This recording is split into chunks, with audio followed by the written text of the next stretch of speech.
part of section 5, 2.5 is about acids and bases. And you might have seen a little bit of this in biology, but it's always good to review because we talk a lot about acids and bases in AP Bio.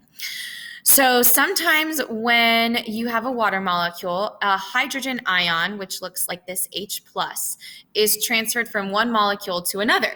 So when one of the H's leaves, it leaves behind something known as a hydroxide ion, which is a negatively charged OH molecule. The proton, aka H+, or the hydrogen ion, binds to another water molecule and forms an H3O+, which is a hydronium ion. So in general, convention-wise, you never really see H+ hanging out alone. We always consider it to be part of hydronium, H3O+, but to shorten the abbreviation, we'll use the H+ to represent that ion. So when you are looking at it, you can see here, we've got maybe two water molecules, and then maybe one of the H's comes off one and joins another. We get their positive hydronium ion, H+, or H3O+, either one. And then we get a negatively charged hydroxide ion, or OH-. So it's very rare for water to do this on its own. And when water does dissociate, it is reversible. But this is important for the chemistry of life because both H+ and OH- are very reactive. And so there are some solutes known as acids and bases that disrupt the balance between H+ and OH- in pure water. So acids are solutes that increase the hydronium H+ concentration in water, and bases reduce the concentration of H+ in water. Once again, acids increase that concentration of H+, hydronium, bases reduce the concentration of hydronium.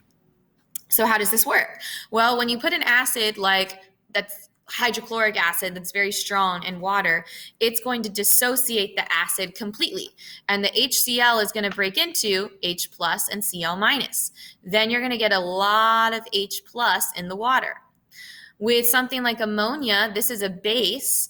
It's not as strong, but when you put that in water, it's going to attract a hydrogen ion from the water and form ammonia. So you can see it grabs a hydrogen. If it's taking a hydrogen away from a water, then you're going to be left with OH-. These reactions, once again, are reversible, but they do tend to happen. Sodium hydroxide acts as a strong base, and it completely dissociates and forms its own hydroxide ions. You can see there. And then those hydroxide ions will eventually combine with hydrogen ions and form water. Weak acids like carbonic acid can act reversibly and accept back hydrogen ions when they are acting. So we measure the concentration of hydronium ions or H+ ions with something known as pH. So on the pH scale, it goes from 0 to 14. And so in order to figure out one of the two, like H+ or OH-, them multiplying them together, the concentrations, that's what these brackets mean, will give you 10 to the minus 14. So if you ever are asked to figure out the hydronium ion concentration, for example, they have to give you the hydroxide, and then you'll know that it equals 10 to the minus 14. You can plug in the hydroxide, do some division, and then this will give you the H+ concentration, the amount of it. The pH of a solution is the negative log of the hydronium ion concentration. So you can plug the negative log into your calculator to figure out the pH if you have the hydronium ion concentration, or you could plug the pH in and divide by the negative log and get the hydronium ion concentration. So that's pretty important in terms of understanding how to calculate pH. In terms of what that means, if the pH is below 7, a lower pH means there's more hydronium ion concentration, more H+s. So those solutions are acidic. If the pH is above 7, that means there's less H+ probably more OH minus, and that's a basic solution.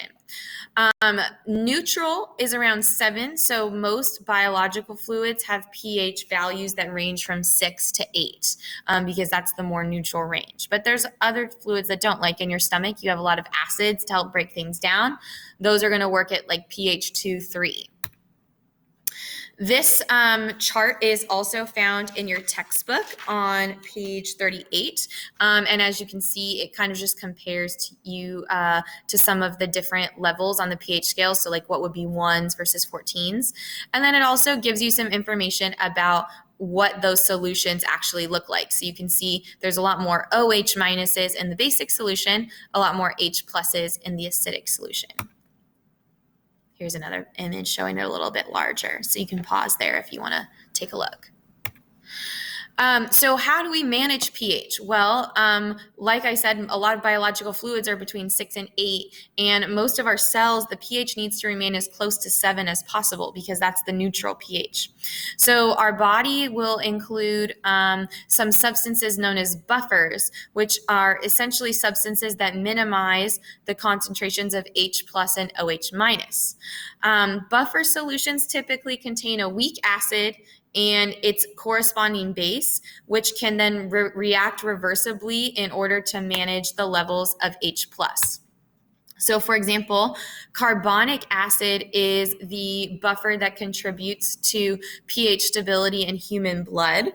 So for example, this is carbonic acid, which forms when carbon dioxide reacts with water in the blood.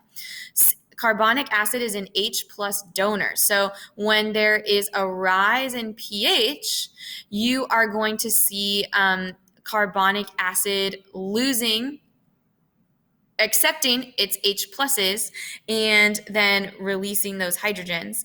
And then when there's a drop in pH, you'll see the acceptor accepting hydrogens and lowering the pH increasing the pH by taking up some of those H pluses. So that's kind of how a buffer can work. It can react in both ways depending on the levels. So if there's more higher pH, that means we're getting more basic. Carbonic acid is going to leave its H pluses behind so that it becomes more acidic. And if once we get too much H pluses, it starts to become more acidic, so the pH is going to lower. The base is going to accept H plus and take some of those out, and we'll get the acid back. So that can kind of tell you how it works. This is a problem in terms of our oceans, which we talked a little bit about in the ecology unit, because since we burn fossil fuels, CO2, carbon dioxide, is a product of that. And when carbon dioxide dissolves in seawater, it forms carbonic acid, causing our oceans to become much more acidic. They've done some measurements, and it's predicted that the acidification of the ocean has risen a great amount and is going to continue rising. So this is a concern because many organisms that build coral reefs or shells require carbonate ions. And also that many of them cannot function even with a slight change in pH. It can cause a huge problem for them.